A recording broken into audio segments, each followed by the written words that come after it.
I'm referring to the destruction of corals in the Palawan area.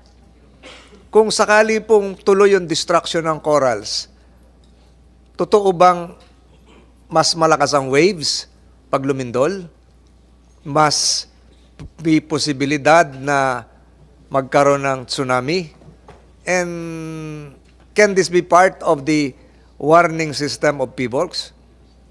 Okay, definitely the destruction of corals nothing to do with generation of tsunamis kasi tsunamis are generated by, yes, that's right. The corals prevent bigger waves.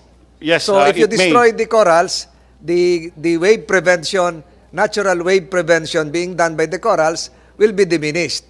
Mas malakas yung alon.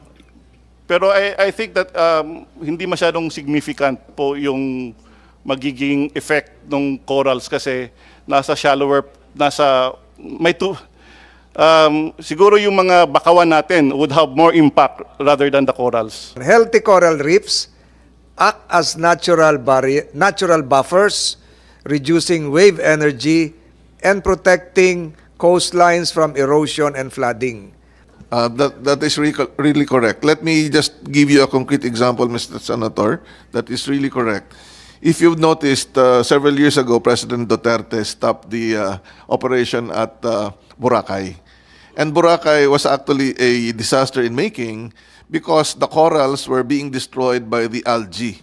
The algae would suffocate the corals, but the corals actually prevent the wave erosion, and corals supply the sand to Boracay. So the net effect, when there is so much pollution, the corals die. There have been more than 20-meter erosion in Boracay because of the destruction of corals. So tama naman po yun. Again, these are all interconnected ecosystems.